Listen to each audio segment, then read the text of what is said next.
నల్గొండ జిల్లా CPI party council member Bommaragoni Lalaiah గారు మనతో ఉన్నారు. సిపిఐ పార్టీ అనేది గ్రామ స్థాయిలో ఎందుకు డెవలప్ కాలేకపోతుంది?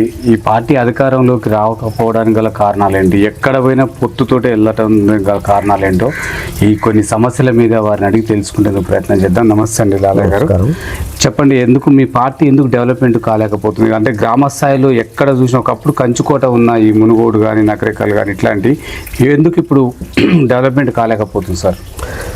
పార్టీ డెవలప్ అంటే కావడం అనేది ఏం లేదు. ఇప్పుడు మా మండలం ఉంది, ఒక 4-5 గ్రామ శాఖలు బలంగా ఉన్నాం మేము. అయినా కూడా మేము గతంలో కూడా 3-4 సర్పంచులు గెలుచుకోవడం జరిగింది, ఎంపీటీసీలు కూడా గెలుచుకోవడం జరిగింది. మాకు ముఖ్యంగా మా పార్టీ నల్గొండ జిల్లాలో దేవరకొండ, మునుగోడు ఈ నియోజకవర్గంలో మాకు బలం ఉంటుంది. సిపిఎంకు మిర్యాలగూడ, నకరేకల్ గతంలో కూడా 2 ఎమ్మెల్యేలు మాకు ఉండేది, వాళ్ళకు ఉండేది. ఈ మారుతున్న కాలంలో ప్రజలు ఎట్లయ్యారంటే డబ్బుకు మద్యానికి దాహం అయ్యి మానవత్వంగా ఆలోచించలేదు. ఇలా జనానికి వాస్తవికంగా ఇలా కూడు నీడ అన్ని మంచి అవకాశాలు ఉన్నాయి. మంచిగా ఎవరు శక్తి స్థాయిలో వాళ్ళు మంచిగా బతుకుతున్నారు. కాకపోతే ఇంకొక 10% ఉండొచ్చు. 90% అయితే ఈ రోజులల్లో పని చేసుకుంటారు. ఎవరు కాళ్ళ మీద వాళ్ళు నిత్య జీవితంలో మంచిగా ఉన్నారు ప్రజలు. అయితే ఒకటి ఏంటంటే ఈ రియల్ ఎస్టేటు వ్యాపారులు వీళ్ళంతా అక్రమ సంపాదనతో ఎలక్షన్ రాగానే ప్రజలను మభ్యపెట్టి ఒక నెల రోజు ముందే తాపియడం తినిపియడం వల్ల ప్రజలు ఇంకా కూడా మారిపోతూ ఉన్నారు. ఏం జరుగుతుంది, అసలు ఏం చేస్తే అసలు ఎట్లా మనము అనేది ఆలోచన లేదు. వాళ్ళ ఒక 10 రోజులకే టైం ఇస్తారు. మనం 5 ఏళ్ల కాలం ఏమి ఎట్లా చేద్దాము ఏమని వాళ్ళకి అవసరం లేదు. ఇలా ప్రజలు మేము గ్రామాలలో తిరిగితే ఒకప్పుడు మేము రేషన్ కార్డు కానీ ఇండ్లు కానీ పెన్షన్స్ కానీ ప్రతిదీ మేము కోరుకునే అని ఇవాళ అమలు అవుతున్నాయి. ప్రభుత్వాలను మేము అడగగలిగినాము. కమ్యూనిస్టులు చేసిన దాని ఒక నివేదికనే గవర్నమెంట్ కూడా పరిగణలోకి తీసుకుంది. అట్లా అమలు అవుతున్నాయి. ఒకటేంటంటే ప్రజలు ఇప్పటికి కూడా ఇంకా మానవత్వంతో ముందుకు పోయి ఓటు హక్కును మంచిగా వినియోగించుకొని సరి అయిన వాళ్లకు వేయాలని మేము ఇప్పుడు కూడా పదే మేము ప్రచారంలో కూడా చేసుకుంటూ పోతూనే ఉన్నాం. ఇప్పటికి కూడా మా దగ్గర మొన్న ఎలక్షన్ జరిగింది. ఇక్కడ ఏమైంది, మాకు మొదటి నుంచి వాస్తవికంగా కాంగ్రెస్ సిపిఐకి వైరుద్దాం. వాస్తవికంగా మొదటి నుంచి మీరు 2 పార్టీలే. ఈ తర్వాత టీఆర్ఎస్ వచ్చింది, టీడీపీ వచ్చింది, మధ్యలోనే పోయినాయి. టీఆర్ఎస్ అంటే ఇప్పుడు ఉంది కొంచెం. అయితే మా దగ్గర మొదటి నుంచి ఇక్కడ కమ్యూనిస్ట్ పార్టీ ఫస్ట్ నుంచి శాఖ ఉన్నది. మా తెలివి నేను 87 నుంచి స్టార్ట్ ఈ పార్టీలో చేరడం 1987 నుంచి స్టార్ట్ చేసినాం. మండల పార్టీలో కూడా అసిస్టెంట్ సెక్రటరీగా ఇక్కడ ఒక 3-4 గ్రామాల ఇన్ఛార్జిగా ఇప్పుడు కూడా నల్గొండ జిల్లా కౌన్సిల్ పార్టీ సభ్యునిగా, అంతకుముందు కూడా సర్పంచ్ పోయినసారి కూడా నేను ఒక 25 ఓట్లతో ఓడిపోవడం జరిగింది పోయినసారి కూడా. అప్పుడు కూడా అంతకుముందు కూడా మేము తక్కువ ఒంటరి చేసి కూడా మొన్న కూడా కలిసి వచ్చే శక్తులతోటి మేము కనీసం ఒక 3-4 లక్షలకు లోపుగానే ప్రజలకు ఉప్మా కొంత మామూలు వ్యక్తిగతం ప్రచారంలోనే భాగంగానే ప్రజలు మా మీద నమ్మకం ఉంది. ప్రజలు నమ్మే మాకు ఒక 84 ఓట్ల మెజార్టీతో గెలిపించడం జరిగింది. ఇక్కడ వాస్తవికంగా ఏంటంటే మొదటి నుంచి కొంచెం రెడ్లది ఆధిపత్యం. మొదటి నుంచి వాళ్ళు ఏంటంటే ఎలక్షన్ రాగానే ఒక పండుగలు రాగానే కొంచెం అది మభ్యపెట్టి జనాలు తాపిచ్చి వాళ్ళను గుంపులుగా చీల్చడం, వాళ్ళ ఐక్యత ఉండకుండా చేయడం, దీని మీద కొల్లగొట్టి వాళ్ళు ప్రయత్నాలు చేసి ఇక్కడ అభివృద్ధి మాత్రం శూన్యం.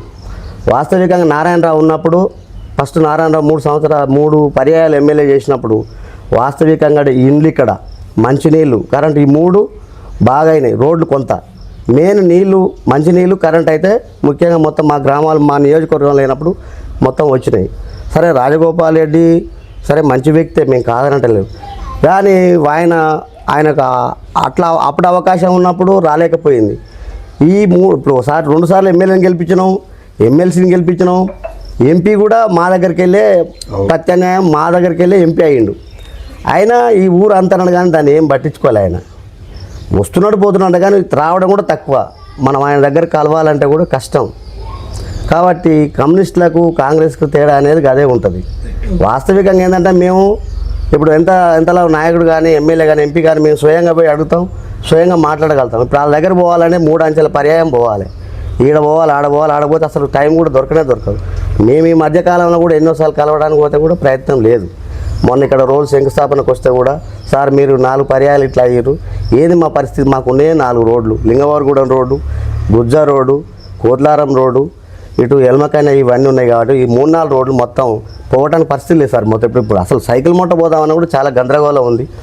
మీరు ప్రభుత్వం మీద ఉన్నప్పుడు అంటే ప్రభుత్వం లేదు అని కూడా మొన్న బొత్తలగూడెం ఒక రోడ్డు శంకుస్థాపన, సీసీ రోడ్డు శంకుస్థాపనకు వచ్చినా కూడా మేము అడగడం జరిగింది.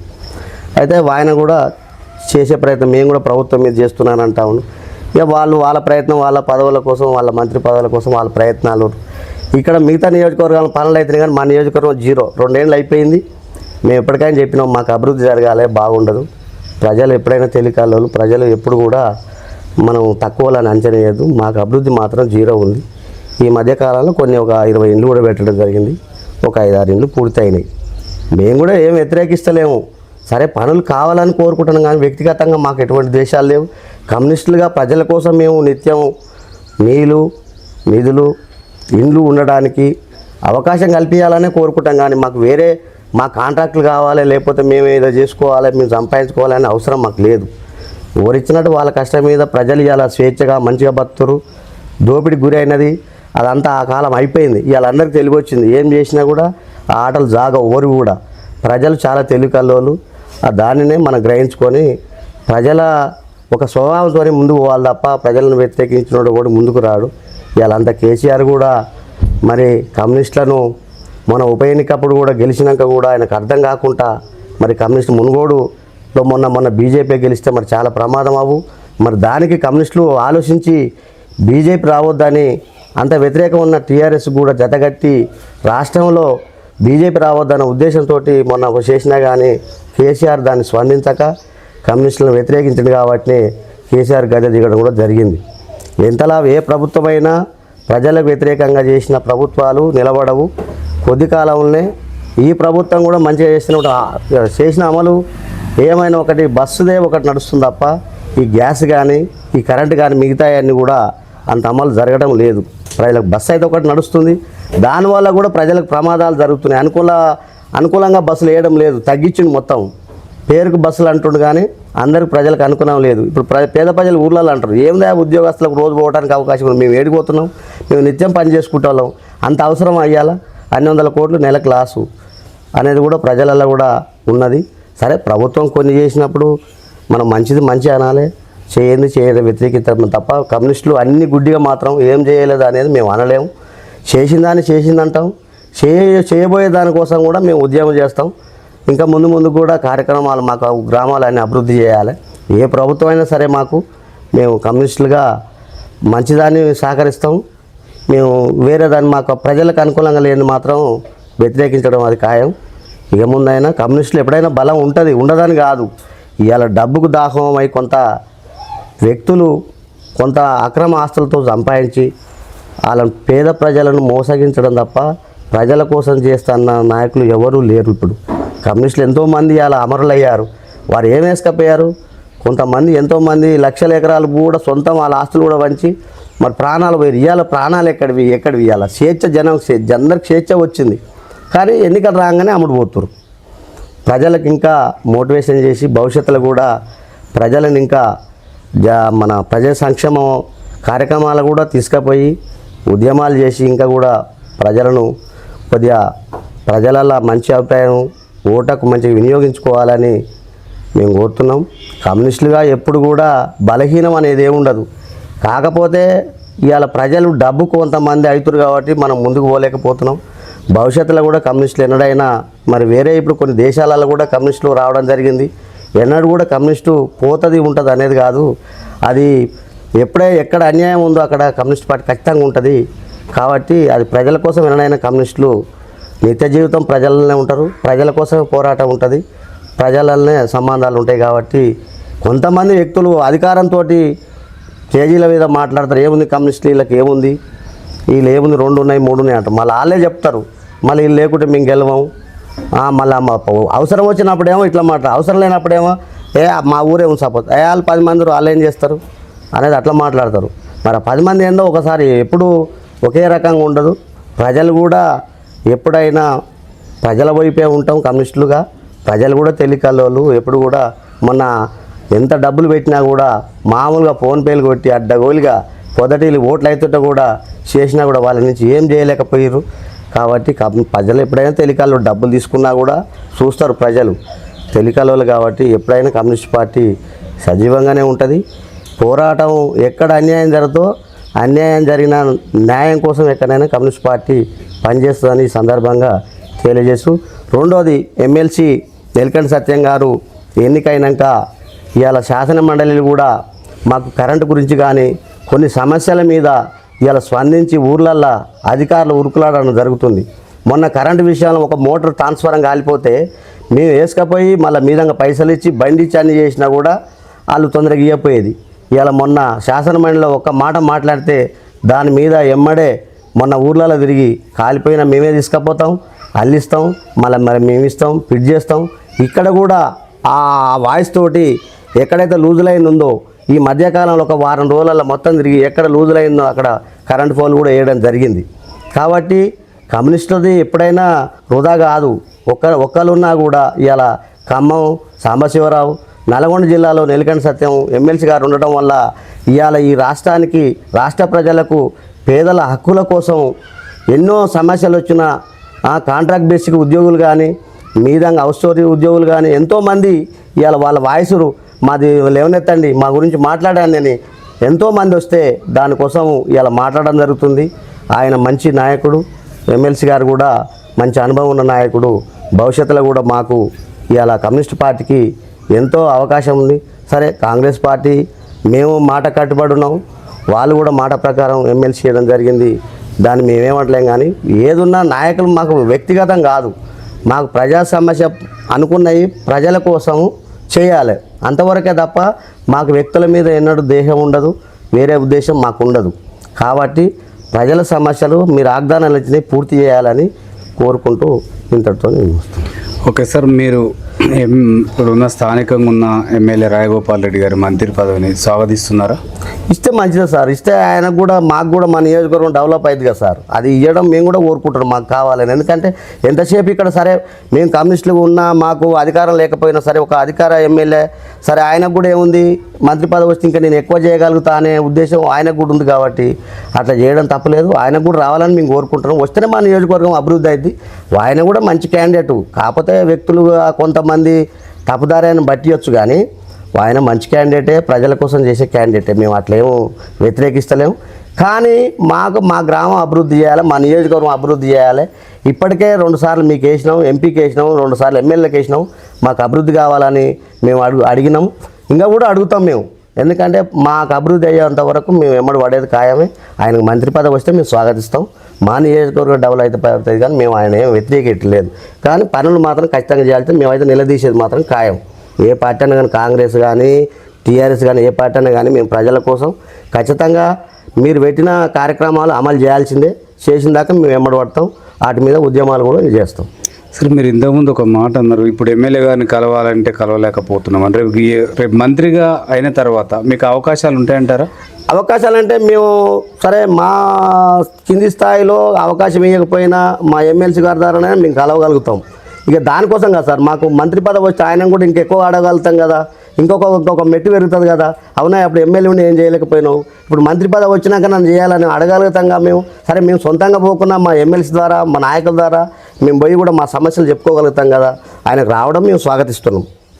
ఓకే సార్, మీరు ఒక జిల్లా నాయకులుగా ఉన్నారు సార్. జిల్లాలో సిపిఐ పార్టీ బలపడేందుకు మీ కృషి ఏ విధంగా ఉండబోతుంది సార్? సార్, జిల్లాలో పార్టీ డెవలప్ కోసం మేము సర్వశక్తుల ప్రజా సమస్యల మీదనే ప్రతి విషయంలో డీజిల్ పెట్రోల్ కానీ ప్రజలకు సంబంధించిన ఇండ్లు కానీ రేషన్స్ కార్డ్స్ కానీ పెన్షన్లు కానీ గ్యాస్ మీద సార్, గ్యాస్ మీద కూడా మేము మొన్న ఇతర దేశాలల్లో దానివల్ల కూడా మేము ఇట్లా శాంతి చేకూర్చాలి, ప్రజలకు ఇబ్బందులు లేకుండా మేము మోడీ ప్రభుత్వాన్ని కూడా విరమింపజేసి ప్రజల కోసం మీరు ఉండాలి, వేరే విధంగా చేయొద్దు, లోపటం కొట్టి బయట కూడా చేయొద్దు, ఏదున్నా ప్రజల కోసం చేయాలనేది కూడా మేము నిరసన కార్యక్రమాలు కూడా అన్ని రాష్ట్రం మొత్తం చేయడం జరిగింది. ఇంకా కూడా మేము ప్రజల కోసము ఏ పోరాటానికైనా సిద్ధం. ఓకే సార్, మీ సిపిఐ పార్టీలో గెలిచిన ఎమ్మెల్యేలు కూడా ఉన్నారు సార్. ఇక్కడ మనం చూసుకుంటూ వచ్చినాం, వాళ్ళు చాలా మంది గెలిచిన తర్వాత అధికార పార్టీలకు ఓటాలు జరిగినాయి, మారడాలు జరిగినాయి. అట్లాంటి నాయకులకు మీరు ఏం చెప్తారు? మీరు ఐకమత్యం లేకనేగా పోయేది.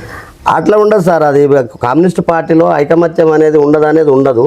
కొందరు స్వార్థం కోసం ఉంటారు, ఏ పార్టీలోనైనా ఉంటారు.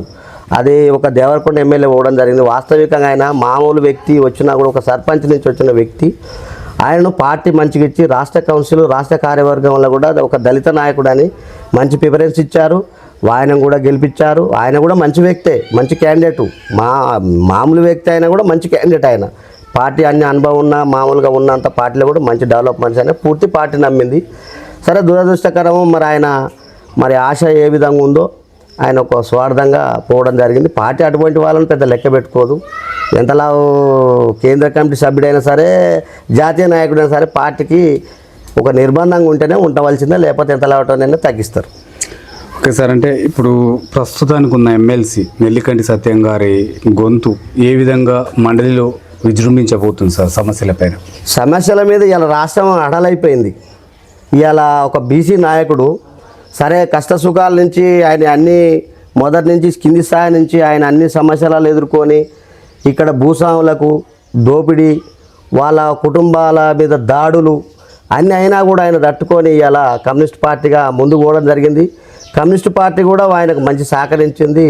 ఆయన కూడా కమ్యూనిస్ట్ పార్టీగా మంచి నల్గొండ జిల్లాలో ఒక ఊపు వచ్చింది. ఇప్పుడు మన ఉప ఎన్నిక కానించే ఊపు వచ్చింది. ఆయన కూడా మొన్న ఎన్నిక పోటీ చేయడానికి పార్టీ నిర్ణయం చేసింది. రాష్ట్రంలో ఎక్కడ కూడా పోటీ చేయడానికి ముందు రాకున్నా కూడా నల్గొండ జిల్లాలో మునుగోడు నియోజకవర్గం నేను చేస్తాను ఖచ్చితంగా ముందుకు వచ్చిండు. కాబట్టి మేము కూడా దాన్ని స్వాగతించినాం. పార్టీ కూడా గుర్తించే మన రేవంత్ రెడ్డి గారే మునుగోడుకు ఇస్తామని, ఎమ్మెల్సీ ఇస్తామని ప్రకటించి ఇచ్చినాక పార్టీ ఒక నిర్ణయం మేరకు విరమించుకోవడం జరిగింది. పార్టీగా మేము ఇక్కడ అందరికీ కాంగ్రెస్ పార్టీ, రాజగోపాల్కి ఓట్లు వేయడం జరిగింది. పార్టీ నిర్ణయానికే కట్టుబడి ఉంటాం తప్ప వేరే మాకు వ్యక్తుల మీద వేరే విద్వేషాలు ఉండవు, ఏ పార్టీల మీద మాకు ఉండవు. ప్రజల కోసం మేము నిత్యం ప్రజలలో ఉంటాం, ప్రజల కోసం చేస్తాం. ఓకే సార్, సిపిఐ పార్టీలో ఎంతోమంది అంటే అమరవీరులు ఉన్నారు సార్. వాళ్ళ కుటుంబాలకు మీరు ఎంత మేరకు న్యాయం చేశారు సార్? మీరు కానీ ఇప్పుడున్న ప్రతిపక్ష అధికార పక్ష పార్టీలు కానీ? ఇప్పుడు కమ్యూనిస్ట్ పార్టీ అంటే మేము ఎల్లవేళలా కార్యక్రమాలు ఉంటాయి. వాళ్ళ కుటుంబ పిల్లల భవిష్యత్తులో కూడా వాళ్ళు కొంతమంది పార్టీలో ఉండొచ్చు, ఉండకపోవచ్చు. వాళ్ళనైతే మేము ప్రతి సంవత్సరం స్మరించుకుంటాం. వాళ్ళకు మాకు దగ్గర ఉన్న వాళ్ళకు ఏదైనా ఆపత్తున్న పార్టీగా మేము ఆదుకుంటాం. సమస్యలు ఇప్పుడు మా దగ్గర ఇక్కడ ఒక వ్యక్తి మామూలు ఉండనుకో, మేము ఇక్కడ మా గ్రామ కమిటీ కూడా ఆలోచించి వాళ్ళకి ఏం చేయాలనేది కొన్ని ఏర్పాట్లు కూడా చేసుకోవడం జరుగుతుంది.